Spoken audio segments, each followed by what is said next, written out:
어제 검찰이 헌정사상 처음 제1야당 대표에 대해 구속영장을 청구했습니다. 이재명에 대해 구속영장을 청구한 겁니다. 언론이 헌정사상 처음으로 야당 대표에 대해서 구속영장을 청구했다, 이런 표현을 쓴 데는 이재명이 헌정사상 최악의 부패 정신이라는 뜻이 함축되어 있습니다. 이미 예고된 뉴스였지만 민주당은 즉각 반발했습니다. 서울중앙지검 반부패 수사 1부 및 반부패 수사 3부가 16일 오전에 청구한 구속영장 범죄는 이렇습니다. 특경법 위반, 그리고 특정경제처벌법 위반, 배임죄, 그리고 특가법 위반, 특정범죄 가중처벌법 위반, 뇌물죄, 그리고 이해충돌방지법 위반에다가 구부패방지법 위반 및 범죄수익 언리규제법 위반 혐의. 그렇습니다.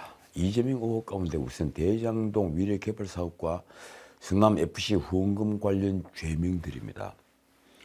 검찰은 우선 이재명이 성남시장이던 2013년 위례신도시 개발사업 과정에서 알게 된 직무상 비밀을 이용해서 211억 원 상당의 이익을 취했다고 보았습니다.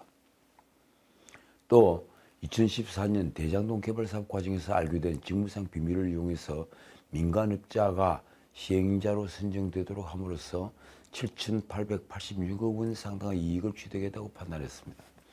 아울러 대장동을 개발하면서 성남도시개발공사가 전체 개발 이익의 70%인 적정 배당 이익 6,725억 원에 현저히 미치지 못하는 확정이익 1,830억 원만 배당을 받도록 해서 결국 민간업자들이 4,895억 원 상당의 부당이익을 취득을 하고 성남도시개발공사에는 그만큼 손해를 끼쳤다고 봤습니다. 다만 검찰은 이재명이 정진상 등과 공모를 해서 대장동 일당으로부터 천화동인 1호의 수익금 중에 428억 원을 받기로 약속받았다는 혐의, 말하자면 부정처사후 수뢰죄인데 이 부정처사후 수뢰죄는 이날 구속영장 청구서에 포함하지 않았습니다. 이에 대해 검찰 관계자는 이재명의 구속영장 경과 사실에 들어가 있다며 별도로 부정처사후 수뢰 혐의를 의율하지 않았을 뿐이라고 말했습니다. 앞으로 추가 검토를 한 뒤에 확인이 필요하다는 것입니다. 다시 한번 설명드리면 이렇습니다. 앞서 검찰은 정진상을 뇌물수수 혐의로 구속 기소하면서 정진상에게 김만배로부터 대장동 수익 428억 원을 받기로 약속한 혐의, 부정처사후 수뢰죄를 적용했습니다. 검찰은 김만배가 2015년 6월 자신이 대장동 개발로 벌게 될 이익 중의 절반을 정진상, 김용, 유동규 등 말하자면 이재명 측에게 건네기로 약속했다고 보고 있습니다. 결국 대장동 일당은 2019년 3월부터 2021년 3월까지 대장동 개발이익 7,886억 원 가량을 벌었습니다.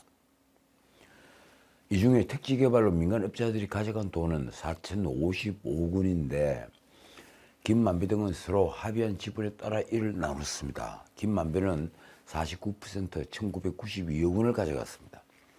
577억 원은 화천대유를 통해 받았고 1,415억 원은 천화동인 1호에서 3호를 통해 배당받았습니다.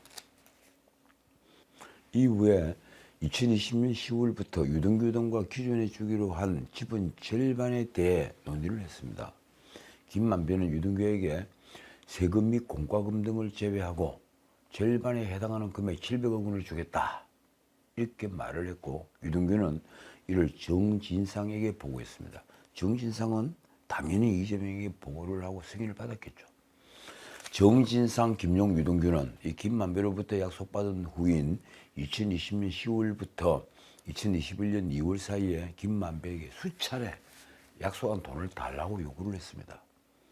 정진상은 유동규로부터 김만배가 돈을 지급할 구체적인 방법에 대한 논의를 진행하고 있어 약속한 돈을 지급하지 않는다는 말을 들은 후에 김만배가 돈을 주지 않으려 한다고 생각해서 유동규에게 이 양반 미쳤구만, 그러니까 김만배가 미쳤구만 이라고 말을 했다고 검찰은 파악을 했습니다. 이후에 김만배는 유동규에게 2021년 2월 수익금 700억 원 중에 함께 부담하는 사업비, 이른바 공통비라고 불리는 돈을 제외한 428억 원을 지급하겠다고 했다. 이렇게 검찰은 보고 있습니다. 검찰은 정진상 등이 김만배가 약속한 수익금을 달라고 한 이유로 당시 이재명이 대선 경선 조직을 구축하려면 정치자금이 필요했는데 김만배가 약속한 대장동 개발 이익을 받아서 필요한 자금을 충당하려 했다고 보고 있습니다. 검찰은 이런 과정 전반에 이재명이 직접적으로 개입했는지 추가 수사를 통해 최종 기소 단계에서 혐의를 추가할지 그 여부를 결정할 예정입니다. 어떻든 이 사건을 보는 검찰 관계자의 말이 이렇습니다. 검찰총장은 지방 권력과 부동산 개발업자의 불법 정경 유착을 통해 본래 지역 주민과 자치단체에 돌아가야 할 천문학적 개발 이익을 부동산 개발업자와 브로커들이 나눠 가지도록 만든 지역 토착 비리로서 극히 중대한 사안으로 본다. 그러니까 지금 검찰총장은 야당 대표에 대해서 구속영장을 청구했으니까 당연히 입장을 표명해야 합니다. 그 검찰총장 입장으로서는 이것이 지역 토착 비리다. 이 얘기입니다. 어떤 정치적인 그런 사건이 아니라 지방자치단체장과 토세력들이 얽혀든 토착비리다. 그래서 어제는 검찰총장이 퇴근을 할 때 기자들에게 증거를 다 가지고 있다. 이런 말까지 했죠. 성남FC 후원금의 경우 검찰은 이재명이 2014년 성남시 소유 부지 매각 대가로 네이버로 하여금 성남FC의 운영자금 50억 원을 공유하도록 요구하고 그리고 2015년과 2016년 사이 건축 인허가 등을 대가로 합계 40억 원을 성남FC에 공유하도록 했다고 보았습니다. 또 각종 인허가 관련 부정한 청탁을 받고 네이버, 두산건설, 차병원 이런 기업 등으로 하여금 성남FC에 합계 133억 5천만 원의 뇌물을 공유하게 하거나 공유하도록 요구했다고 판단했습니다. 특히 네이버가 성남FC에 돈을 제공하는 과정에서 공익법인 희망살림을 끼워넣어서 범죄수익 발생 원인을 속인 혐의, 이른바 범죄수익 은닉규제법 위반도 적용됐습니다. 검찰은 법무부에 이재명에 대한 체포동의안을 제출하고 이후에 대통령의 재가를 거친 체포동의안을 국회로 송부하게 됩니다. 그러면 국회는 체포동의 요청을 받은 뒤에 처음 개최하는 본회의에 이를 보고를 하고 본회의 보고 이후에는 24시간에서 72시간 사이, 그러니까 하루에서 3일 사이에 이를 표결합니다. 72시간을 넘기면 이후에 처음 열리는 본회의에 체포동의안을 처리해야만 합니다. 결국 오는 24일 열기로 예정이 된 본회의에서 이재명 체포동의안에 대한 보고가 이루어질 전망입니다. 또 여야가 필요한 경우에 오는 28일에 추가로 본회의를 열기로 합의한 만큼 이날 체포동의안 표결이 이루어질 것으로 보입니다. 자, 말씀드린 대로 이재명에 대한 구속영장이 청구되자 민주당은 즉각 반발했습니다. 원내대표 박홍근이 16일 정책조정회의에서 한 말이 이렇습니다. 검찰이 무도하고 부당하게 수사를 했다. 영장 청구 요지를 보면 전혀 새로운 것도 없는 자기들이 기정사실로 하고 끼워 맞추려고 했던 그 이상도 그 이하도 아니다. 그래서 검찰은 정적인 야당 대표를 제거하려는 목적에 충실한 하수인이라고 말했습니다. 검찰이 권력의 하수인이라는 얘기입니다. 그는 전에 했던 말을 그대로 반복했습니다. 직전 유력한 대권 후보이자 원내 제1당의 당대표로서 도주와 증거인멸에 우려가 없고 성실하게 검찰에 소명해왔던 사람에게 영장을 청구하는 것은 결국 검사 독재 정권이라는 것을 스스로 자인하는 것이다. 성실하게 검찰에 소명을 해왔다고요. 진술서 내놓고 소환조사에서 전부 다 답은 진술서에 있습니다. 이걸 반복한 사람, 그래서 진술 거부권을 행사를 한 사람을 두고 성실하게 검찰에 소명을 했다고 하면 그건 정말 기가 막히는 적반하장이라고 할 수밖에 없습니다. 검찰이 제1야당 대표에 대해서 구속영장을 청구한 것은 무슨 이유였을까요? 수사팀 관계자의 말이 이렇습니다. 이 사건은 야당 대표에 대한 수사가 아니고 성남시장 재직 시 여러 비리에 대해 수사를 진행한 것으로 구속의 필요성, 사안의 중대성, 그리고 증거인멸 우려 등 구속 필요성을 판단해 영장을 청구했다. 그러니까 대부분 검찰 관계자의 말은 이재명이 측근 등과 인적, 물적 증거를 인멸했고 앞으로도 인멸할 우려가 크다며 증거와 법리에 따라 증거인멸 등 구속 사유가 있다고 판단해서 영장을 청구했다는 것입니다. 다시 한번 정리하자면 그 중에서 특히 수사팀 관계자의 말이 이렇습니다. 이건 검찰총장과 똑같은 입장입니다. 이 사건은 지방자치단체장이 민간업자 등 지역 토착 세력과 광범위하게 유착된 구조적 권력형 범죄다. 그런데 죄질이 무겁고 범행이 매우 불량하고 취득한 이익에 막대해서 중형 선고가 예상되는 등 사안이 중대하다. 그 관계자는 그럼에도 이재명은 자신이 직접 보고받고 승인한 문건들에 대해 구체적인 진술을 회피하면서 이 사건을 정치 영역으로 끌어들였다고 했습니다. 쉽게 말하면 총체적 자범인데 마치 정치범인 것처럼 이재명이 행동을 하고 있다, 이런 얘기입니다. 자, 그래서 내린 결론입니다. 이재명 본인 측근들을 통해 인적, 물적 증거인멸한 사유가 확인이 됐다. 이와 관련해 수사팀 관계자는 민주당 친명계 좌장이라는 정성호가 이재명 최측근인 정진상, 김용을 직결한 것을 두고서는 중요한 증거인멸 사유를 보고 구속영장 청구 사유로 검토했다고 했습니다. 그러면서 한 말입니다. 전체적으로 보면 이 사건 관련 증거인멸이 계속 이루어지고 있다. 솔직히 그렇죠. 정성호가 가서 한 말 생각해 보십시오. 알바이를 만들어라. 이대로라면 이재명이 대통령이 된다. 이게 뭘 의미합니까? 결국은 입단속을 한 것이지 않습니까? 그리고 상식적으로 생각해 보십시오. 최대 무기징역, 그리고 최소 적어도 징역 10년 이상이 선고될 것이 명확해 보이는 이런 총체적 자범, 이 자범에 대해서 구속영장을 청구하는 것을 두고 어떻게 정치적으로 탄압을 한다고 말을 할 수가 있는 겁니까? 16일 오후 이재명은 자신에 대해서 구속영장이 청구되자 긴급 최고위원회의에서 이렇게 입장을 밝혔습니다. 오늘은 윤석열 검사 독재 정권이 검찰권 사유화를 선포한 날로서 사사로운 정력 제거 욕망의 법치주의가 무너진 날이다. 참, 자기 자신의 일을 두고 어떻게 이렇게 말을 할 수 있는가요? 정말로 후한무치합니다.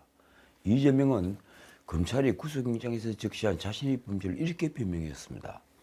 제가 한 일은 성남시장에게 주어진 권한으로 법 절차에 따라 지역을 개발하고 그리고 주민 수건 사업을 해결하고 민간에 넘어갈 과도한 개발 이익 일부를 성남 시민에게 되돌려드린 것으로 단 한 점 부정행위를 한 바 없고 부정한 돈 한 푼 취한 바 없다.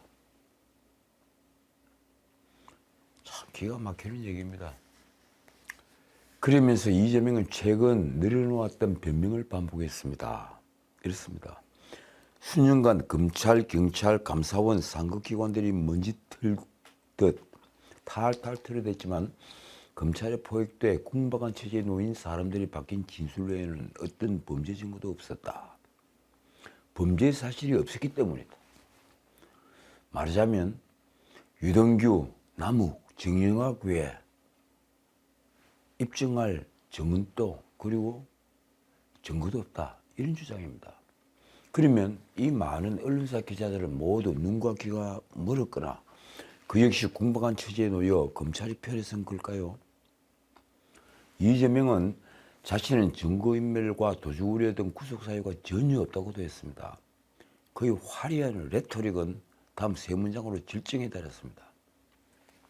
첫째, 물가 폭탄, 이자 폭탄으로 국민 삶이 무너지는데 국정 절반을 책임져야 할 야당 대표가 국민 곁을 떠나겠습니까?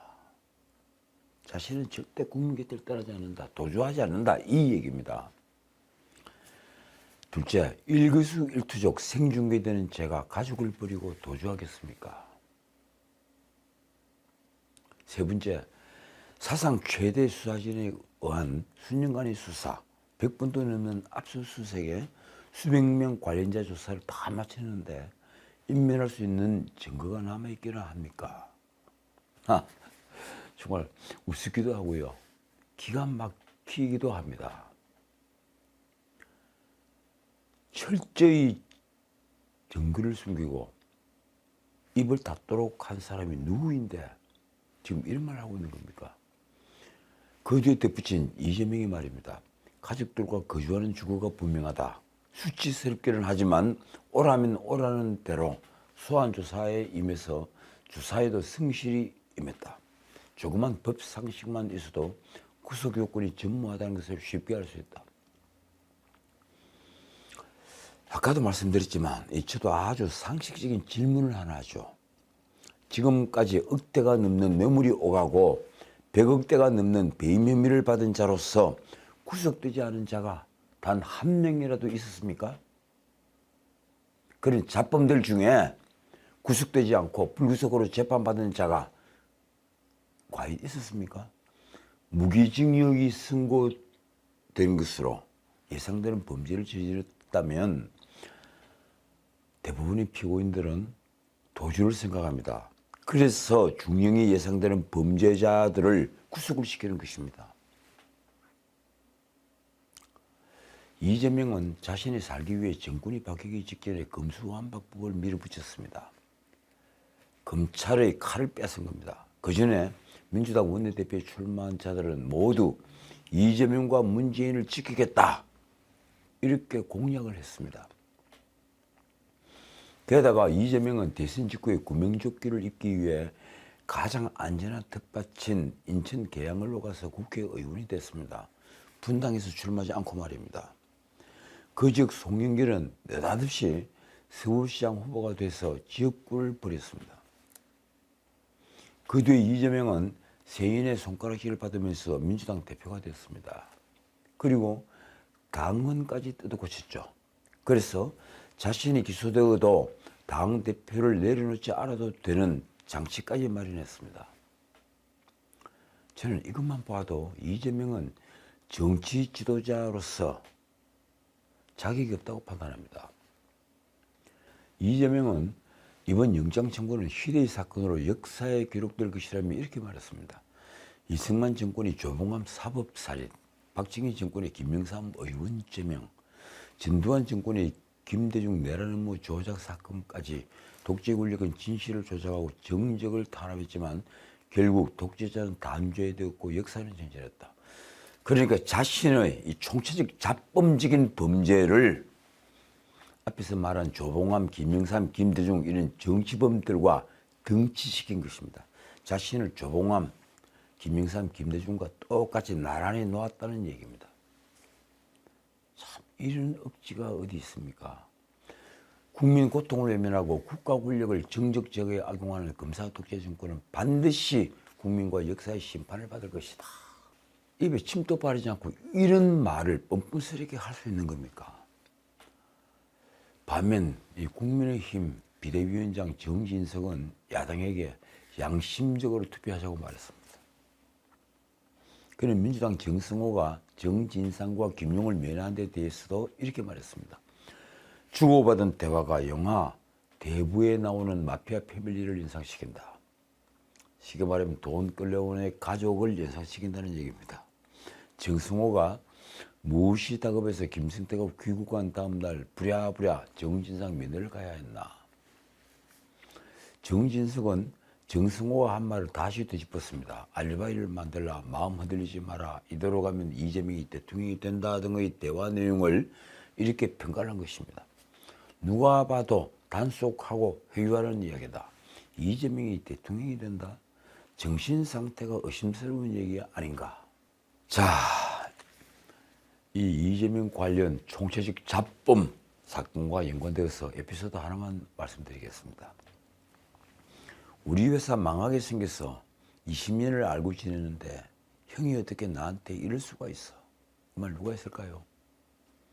2월 15일 그러니까 만 이틀 전에 수원지검에서 김성태와 이화영 그리고 아태평화 교류협회라는 단체의 회장이라는 안부수 또 한 사람 상방울 부회장 박용철 등의 사자 대질조사가 있었습니다. 네 사람이 한꺼번에 대질조사를 한 겁니다. 이 자리에서 이화영을 보고 김성태가 울분에 차서 한 말입니다. 형이 어떻게 이렇게 할 수 있어? 1968년생 김성태는 1963년생 이화영을 형이라고 부른다고 하는군요.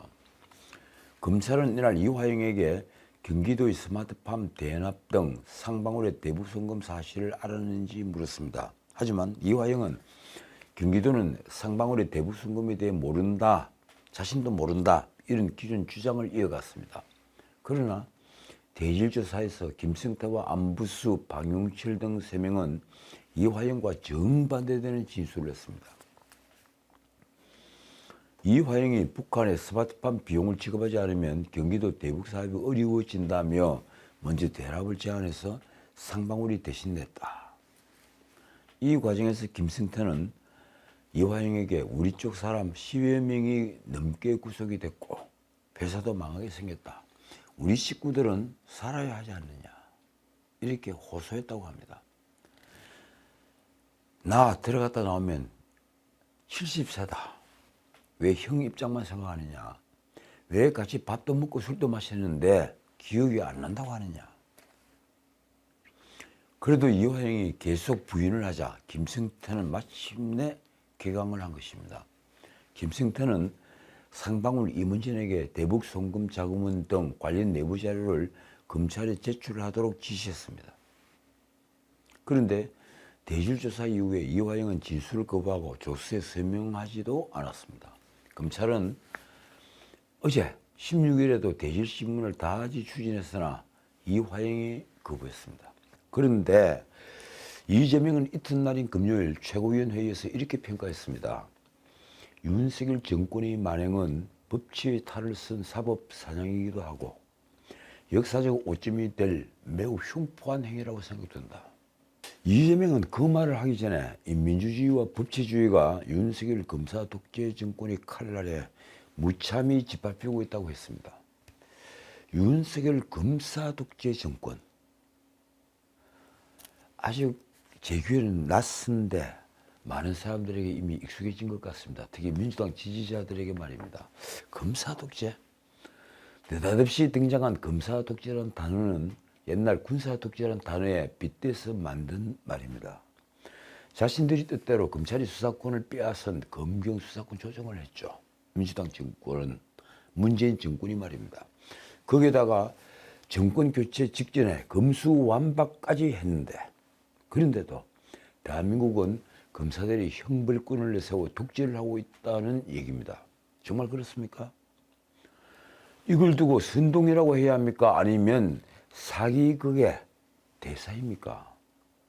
이재명이 또 이렇게 말했습니다. 신선노름에 도끼자루 섞는 줄 모른다는 이야기가 있는데 권력노름에 민생을 망치는 줄 모르는 윤석열 정권이다. 자신에 대한 탄압이라면서 민생을 끌고 들어온 것입니다. 이재명이 아니라 물가부터 잡아라. 참 말은 정말 잘합니다. 그러니까 야당 탄압을 할 시간에 민생에 신경을 쓰란 말이죠. 이재명 잡고 야당 파괴하겠다며 사건 조작하는 그 힘으로 이자 폭탄, 난방비 폭탄 먼저 막길 바란다. 국민을 위해서만 쓸 권력을 정적 탄압에 악용하는 정권의 말로는 분명하다. 우리는 그런 정권의 말로를 문재인 정권을 통해 충분히 보았습니다. 문재인 정권이야말로 5년 내도록 전 정권, 그러니까 박근혜 정권 적폐청산이란 걸 하느라고 나라를 엉망진창으로 만들었으니 말입니다. 그리고 그 폐해는 지금도 계속되고 있습니다. 여당 원내대표 주호영은 이재명에게 불체포 특권을 포기하라고 주문했습니다. 이재명과 민주당은 지난 대선에서 면책특권 포기를 공약했다. 정정당당하게 법원의 영장실질심사에 응해서 본인의 무고함을 밝혀야 할 것이다. 그렇죠. 이재명이 그때 공약을 했죠. 자, 그래서 다시 묻겠습니다. 민주당이 민주정당의 길을 벗어난 것인가? 아니면 윤석열 정권이 궤도를 이탈한 것인가?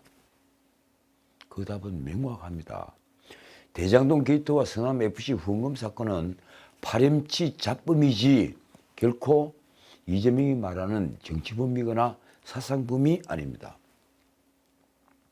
그런데도 이재명은 17일 국회 본청 앞 계단에서 윤석열 정권 검사독재 규탄 대회란 걸 열었습니다. 검사독재 규탄 대회.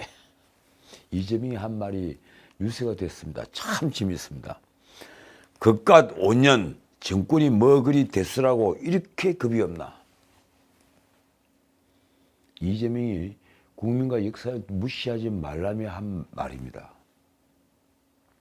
그는 지금 잠시 폭력과 억압으로 국민들이 눌리고 두려움에 쌓여 뒤안길로 슬금슬금 피하는 것처럼 보일지 몰라도 어느 순간 주권자로서 권력을 되찾고 국민을 배반하고 나라 망친 권력의 책임을 강력하게 물을 것이라고 했습니다. 사적 복수에 공적인 권한을 쓰면 도둑이다. 이 말 누가 했을까요? 불과 며칠 전에 윤석열 정권이 정적인 자신을 죽이려 한다며 이재명이 한 말입니다. 그런데 지금 자신의 일로 공당을 동원하는 일을 누가 하고 있는 것입니까? 구속영장은 범죄가 소명되고 증거를 인멸하거나 도주의 우려가 있을 때 발부합니다. 그런데 대부분 영장 발부는 중형이 예상되는 경우와 연결이 됩니다. 왜 그런지 아십니까? 중형이 예상될 경우에 도주의 우려가 증폭하기 때문입니다. 그런데 검찰은 이재명의 구속영장을 청구하면서 징역 최소 11년 이상의 중형이 예상된다는 점을 명확히 했습니다. 영장 청구서에 들어 있습니다. 게다가 이재명은 제가 전에도 말씀드렸지만 정치범, 사상범이 아니라 뇌물죄, 배임죄 등으로 파렴치범, 그것도 수많은 의혹에 둘러싸인 총체적 잡범입니다. 이원석 검찰총장은 기자들에게 검찰은 검찰 일을 할 뿐이라면서 영장 청구 기준은 모든 국민에게 똑같이 적용된다는 점을 명확히 했습니다. 맞습니다. 바로 그게 정의입니다. 영장 청구 기준은 모든 국민에게 동일하게 적용된다. 특권이 없다는 것입니다. 그런데도 민주당은 집단적으로 이성을 상실한 것처럼 행동했습니다. 원내대표 박홍근은 검찰의 이재명 구속영장 청구를 이렇게 평가했습니다. 이재명과 똑 마찬가지 말입니다. 헌정사상 유례없는 윤석열 검사 독재 정권의 폭거이자 민주공화국의 민주화 법치에 대한 사망선고다. 참 민주당에서 이런 레토릭을 적어주는 자들은 도대체 누구일까요? 어떻든 박홍근이 그래서 내린 결론이 이렇습니다. 국민이 슬픔은 무시하면서 오로지 국가 권력을 정적 제거에만 악용하는 검사 독재 정권을 우리 국민이 결코 용서 않을 것이다. 이날 국회에는 2,500여 명의 의원과 당직자들이 모였습니다. 언론에 따라서는 3,000명이 모였다고도 나오더군요. 이들은 파란색 풍선을 들고 이재명을 연호했습니다. 그런데 이 풍경을 누가 보겠습니까? 물론 TV 뉴스 시간에 나오겠지만 누가 이걸 보겠습니까? 과거 독재 정권의 슬픈 전체를 밟지 마라. 미약한 개인들이 거대한 촛불의 강물로 현 정권을 책임을 물어 끌어낼 만큼 국민은 강하다. 이따위 말을 들을 사람이 누가 있겠습니까? 솔직히 민주당은 지금 이탈표 방지에 온 신경이 집중되어 있습니다. 그렇지 않습니까? 산술적으로는 제적 과반수 찬성이니 이 정의당의 찬성 당론을 고려하면 결국 28표만 찬성으로 돌았으면 체포동의안은 가결되는 것입니다. 다급해진 이재명은 어제 오전부터 최고위원 회의와 그리고 전국 지역위원장 국회의원 긴급 연석회의, 그 뒤에 규탄 대회를 했죠. 그래서 연달아 회의와 대회를 하면서 윤 대통령을 비난했습니다. 체포동의안 표결을 앞두고 이탈표 방지를 위해 내부 결속에 나선 것입니다. 그는 긴급연석회의에서는 당 결속을 없애하기까지 했습니다. 이렇습니다. 우리가 싸워야 하는 것은 이재명을 보호하기 위해서가 아니라 민주주의를 고추 세우기 위한 것이다. 여러분, 고추 세운다는 말이 뭔지 아십니까? 고추 세운다. 아주 강하게 똑바로 튼튼하게 세운다. 이걸 고추 세운다 그러죠. 수직으로. 민주주의를 바로 세운다 이러면 모르겠는데 민주주의를 고추 세운다는 말은 저는 처음 들어봤습니다. 어쨌든 친명계도 이재명의 불체포 특권을 옹호하는 여론전을 펼치고 있습니다. 국민의힘과 정의당이 연일 이재명에게 불체포 특권을 포기해야 한다고 압박을 하고 나섰기 때문으로 보입니다. 김남국, 이 초선 김남국이 라디오에서 이런 말까지 했습니다. 헌법에서 국회의원에게 부여한 불체포 특권은 마음대로 포기하거나 그럴 수 있는 권리가 아니다. 그렇게 하고 싶어도 법률상 못하도록 되어 있다. 이건 어디서 나온 말입니까? 민주당 법률위원장 양부남은 라디오에서 또 이런 말을 했습니다. 불체포 특권 포기는 파렴치한이거나 개인 비리일 경우에 한정된다. 아니 그런데 당장 대장동 게이트에 연관된 문제, 그래서 범한 배임죄, 그리고 성남FC 후원금 사건에 대한 뇌물죄, 이런 건 개인 비리가 아니고 무슨 비리입니까? 잡범이 아니고 정치범 사상범이라도 된다는 얘기입니까? 정말 듣도 보도 못한 말들이 지금 마구 쏟아지고 있는 것입니다. 어떻게든 눈에 들어서 자기 공신이라도 받아볼 요량입니까? 차라리 우상호가 솔직히 보였다고 할까요? 우상호의 말입니다. 적어도 이 사건에 대해서는 불체포 특권을 포기하라는 것은 대단히 온당치 않다. 그렇겠죠. 야당의 대표인이 말입니다. 그런데 민주당은 대통령실이 이재명에 대한 구속영장 청구를 지휘하고 있다는 주장도 내놨습니다. 이건 또 무슨 말일까요? 언론이 민주당이 이 대표 방탄을 이어가면 검찰이 구속영장 청구도 한 번으로 끝나지 않을 것이라는 대통령실 관계자의 멘트를 보도한 것을 문제 삼은 것입니다. 그런데 그 말이 틀린 말입니까? 가령 이번에 체포동의안을 동의하지 않았을 때 백인동 수사가 끝나고 나면 또다시 구속영장을 청구할 수밖에 없는 것이 검찰의 입장입니다. 대통령실이 굳이 지휘를 하지 않아도 검찰은 당연히 그렇게 판단합니다. 어떻든 그 말은 지금으로서는 당연해 보이는 말이 아닌가요? 그런데 좌파 진영에서는 이상한 말까지 나왔습니다. 정말 해서는 안 될 말들이 나무했습니다. 촛불행동 다들 아시죠? 요새 주말마다 시위를 하고 있는 촛불행동. 그 상임 대표인 김민웅이 16일 페이스북에 쓴 글이 이렇습니다. 오늘은 윤석열 몰락의 공식적인 날로 기록될 것이다. 이 대표에 대한 구속영장 청구는 훗날 윤석열 체포의 장면과 겹치게 될 것이다. 도대체 왜 이렇게 감정이 상한 겁니까? 난 정말 이해를 하지 못하겠습니다. 진영 논리에 빠져도 어떻게 이렇게까지 빠질 수가 있는 겁니까? 김민웅은 촛불은 이미 들려져 있고 그건 조만간 횃불이 될 판이라며 이런 선동까지 했습니다. 우린 무기를 들여야 한다. 무장해야 한다. 우리의 무장과 무기는 칼이나 총이 아니다. 촛불이 대대적 집결과 전국적인 조직화다. 낙곰수 아시죠? 이 낙곰수의 김용민도 페이스북에 이제 전쟁이라며 이렇게 썼습니다. 더 볼 것도 없다. 한동훈 탄핵 안으로 맞서자. 탄핵 사유 차고 넘친다. 이재명의 팬데믹 개딸들도 이번 주말 촛불 집회 참여를 독려하는 게시글을 여기저기 올리고 있습니다. 그 게시글이 온라인에 지금 나돌고 있습니다. 17일 재명인의 마을 등 커뮤니티에는 오는 18일 촛불행동이 주최하는 집회 동원을 촉구하는 글들이 여기저기 떴습니다. 이들은 지역별 버스 담당자 연락처를 게재를 하고 일정을 공유했습니다. 이들은 집회 당일 비가 온다는 소식에 온 대한민국이 우는 날 하늘도 알고 우는 것이라는 반응을 보였습니다. 이재명에게 구속영장이 청구되니 하늘이 울고 있다. 이게 지금 뭐 하는 짓입니까? 주말 집회를 여는 촛불행동은 17일 경문이라는 글에서 이 윤석열을 타도하자고 선동했습니다. 촛불행동이 이재명의 일생을 처음부터 끝까지 훑으며 모조리 틀었지만 검찰은 시분 한 장도 발견하지 못했다며 이렇게 선동했습니다.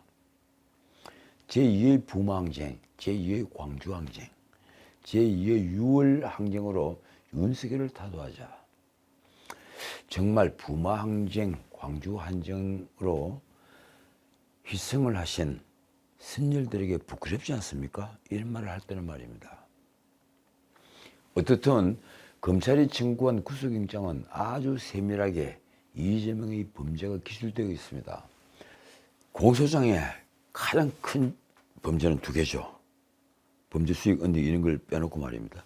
이렇습니다. 검찰은 이재명에 대해 성남FC 후원금 133억 5천만 원의 뇌물죄, 그리고 대장동 개발 사업 4,895억 원의 배임 혐의를 적용했습니다.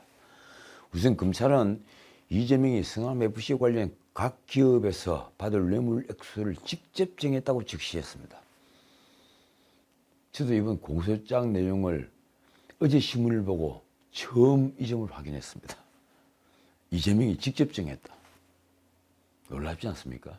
중앙일보 보도에 따르면 검찰은 두산건설, 네이버 등 공유업체 관계자들 모두 이재명의 요구에 의해서 성남FC에 거액의 뇌물을 공유하기로 결정하게 되었다고 썼습니다.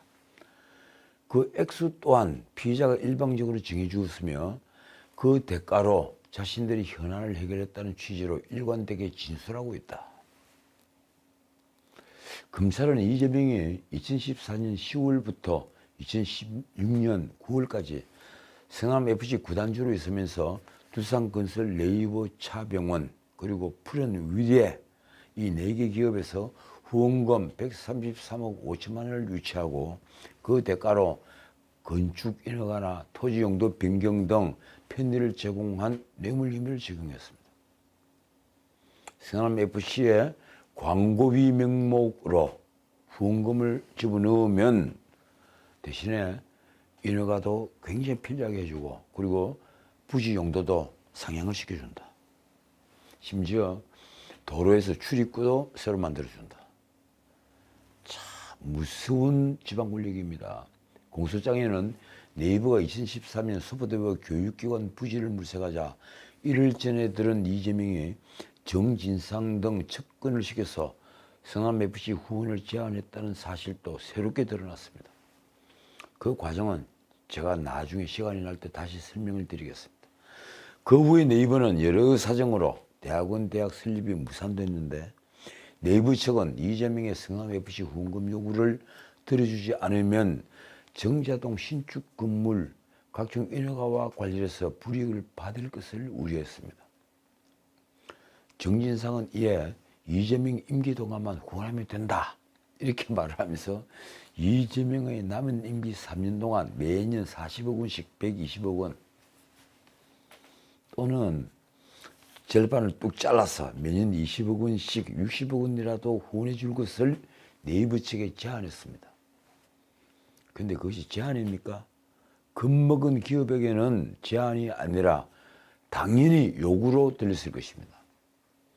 결국 네이버 측은 3년간 40억 원을 후원하되 이런 사실이 대외적으로 공개되지 않게 해달라고 정진상에게 부탁했고, 정진상은 기부단체를 형식적으로 경유하는 방안을 제안했다는 것입니다.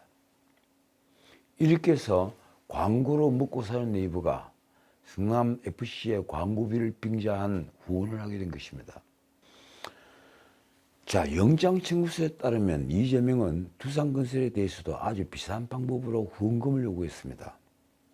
두산건설 측이 사업 건설을 위한 정자동 부지 용도 변경을 위해 기부 잔압 5%를 하겠다고 제안을 하자 이재명은 성남시 관계자들에게 두산건설을 상대로 더 많은 이득을 얻을 수 있는 방법을 강구하라고 지시했습니다. 검찰의 시각은 이렇습니다. 피의자는 2014년 하반기 성남시장 임기 중에 취직으로 내세우려는 정치적 목적에 따라 무리하게 창단을 한 성남FC가 그 성남 프로축구단이 후원기업 확보 실패 등으로 부도 위기에 직면하자 각종 인허가권을 적극 이용해 이해관계와 현안을 가진 업체들로부터 그에게 운영 자금을 받기로 했다. 한편 검찰은 구속영장 청구서에 이재명의 죄질을 이렇게 설명했습니다. 언론은 마치 탄핵 심판을 방불케 한다고 썼습니다. 피의자는 측근 정치와 밀실 행정을 통해 위법 부당한 정치 결정을 하고 이를 관철함으로써 피의자와 공무원들의 사익을 추구하였다. 그 과정에서 지방 정치인의 권한남용을 통제, 억제하기 위해 헌법과 법률에 마련된 각종 견제 장치를 훼손하고 무력화했다. 그리고 이 영장 청구서에는 이재명의 인사권 남용까지 적시했습니다. 피의자는 지역 주민의 봉사자로서 자치 공무원 등을 선발하면서 엄격한 심사와 검증을 거쳐야 함에도 측근인 정진상 등을 형식적 심사만으로 임용함으로써 인사권을 남용했다. 결국 검찰이 내린 결론은 이렇습니다. 지방자치 권력을 사유화한 시정농단 사건이자 내로남불 아시타비 진영이다. 내로남불은 좋으죠. 그래서 시정농단이라는 말과 함께 아시타비라는 사자성어까지 등장했습니다. 나는 옳고 너는 틀린다. 이 얘기죠. 아시타비. 참 어떻든 이런 말을 들으면 과거 이재명이 박근혜 탄핵 광화문 촛불 시위의 맨 앞자리에 앉아서 그리고 무대에 올라서 한 말들이 기억이 납니다. 박근혜 대통령을 박정희 유해 옆으로 끌어묻어버리자 이런 말을 하면서 말입니다. 자, 진실이 둘이 아닌 것처럼 정의도 둘이 아닙니다. 피레네 산맥 이쪽의 정의가 저쪽과 다르지 않다는 얘기입니다. 이재명에게 정의인 것은 제게도 정의여야 하며 이재명에게 진실인 것은 제게도 진실이어야만 합니다. 그 신뢰가 깨어진다면 적어도 제게는 제 반대편에 있는 사람에겐 그저 악인일 뿐입니다. 경멸의 대상인 악인 말입니다. 지금까지 전우석이었습니다.